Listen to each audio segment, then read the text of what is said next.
Je suis Mélanie Roussel, styliste et photographe culinaire et aujourd'hui je te montre les coulisses d'un shooting client. Quand un client veut une recette avec photo, je fais en général 3 propositions de recettes. Ça y est, le client me répond, il a choisi la recette de poire pochée au vin rouge et épices. Alors c'est parti pour l'étape 1, la mise en scène. Je commence par préparer ma mise en scène avant de réaliser la recette pour 2 raisons. La première, c'est que cela me permet d'être prête une fois la recette terminée et d'éviter de faire attendre le plat au risque qu'il devienne moins photogénique. La deuxième, c'est qu'ici, je vais mettre en avant les produits de mon client, à savoir des casseroles. J'ai donc envie de faire une photo avant cuisson avec les ingrédients bruts et la casserole propre. Je prépare donc mes poires et la bouteille de vin pour cette recette de poire pochée au vin rouge.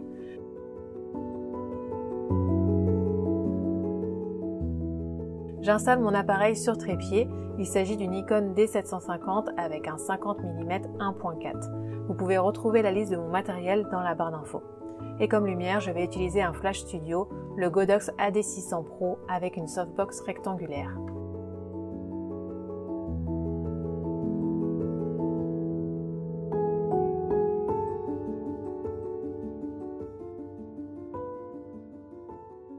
Pour cette mise en scène, j'ai envie d'utiliser des tonalités automnales, du bleu foncé et du bordeaux. J'utilise en arrière-plan un rideau en velours.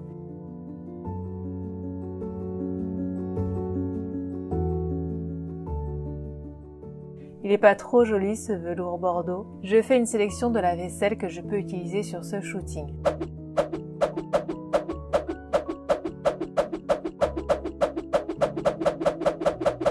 Et maintenant, je commence à créer cette première mise en scène.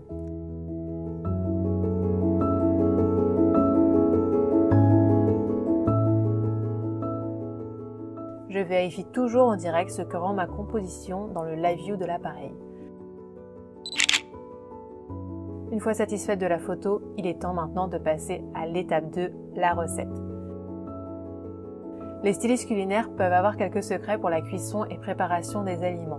Pour cette recette en particulier, rien de spécial, si ce n'est que j'évite de faire trop cuire les poires. Sinon, je reste assez fidèle à la recette afin que les clients de mon client puissent la reproduire chez eux et avoir le même rendu que moi. Maintenant, je passe à l'étape 3, le shooting. Le set étant en place, il me reste à placer les poires délicatement dans une jolie assiette. Je vais réaliser une série de photos en commençant par une action avec un filet de sauce au vin rouge. Comme je suis à la fois devant et derrière l'objectif, j'utilise un retardateur et une rafale et je recommence à plusieurs reprises jusqu'à avoir au moins une photo dont je suis satisfaite. Ensuite, je fais un essai vu de dessus à main levée. J'ai beau essayer et essayer, je n'arrive pas à réussir avec cet angle de prise de vue. Et oui, parfois ça ne marche pas. Est-ce qu'il faut continuer à s'entêter ou changer de direction ? J'ai choisi la deuxième option en partant sur un angle incliné à 70 degrés. Et là, après plusieurs clichés, j'obtiens quelque chose qui me convient. Mise en scène suivante avec la casserole en arrière-plan.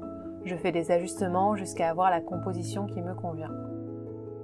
Je peux alors ajouter un élément humain. Mais avant cela, pause câlin et ronron. Si vous me suivez sur Instagram, vous savez que Finn est toujours dans les environs pour m'assister. Ne vous inquiétez pas, elle est dressée pour ne pas laisser de poils sur les mises en scène.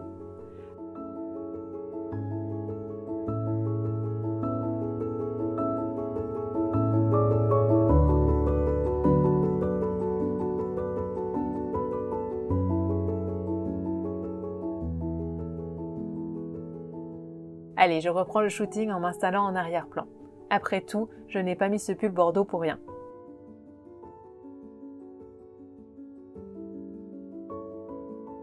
Passons maintenant à l'étape 4, la retouche. Probablement l'étape que j'aime le moins et généralement j'y passe assez peu de temps, préférant corriger un maximum de choses lors de la prise de vue.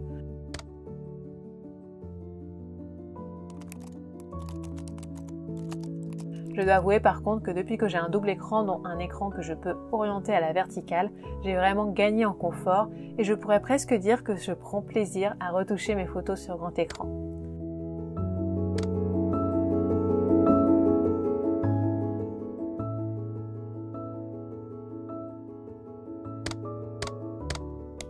Après avoir sélectionné les photos que je vais retoucher, j'applique un de mes presets qui correspond le mieux au shooting.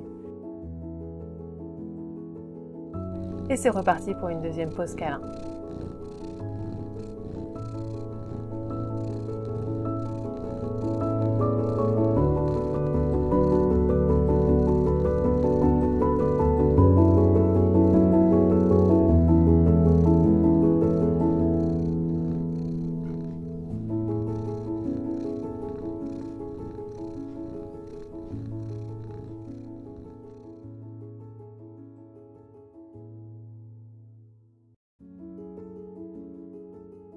Après cet interlude, j'ajuste chaque réglage, j'ajoute si besoin des retouches localisées, puis je passe à l'enregistrement des photos. Voici le résultat.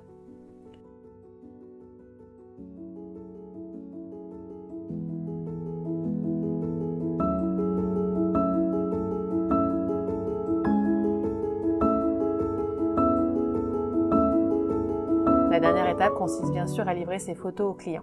Alors à votre avis, cela va lui plaire ? J'espère que ce nouveau format vous plaît. Si c'est le cas, je compte sur vous pour me dire en commentaire. À bientôt pour une prochaine vidéo.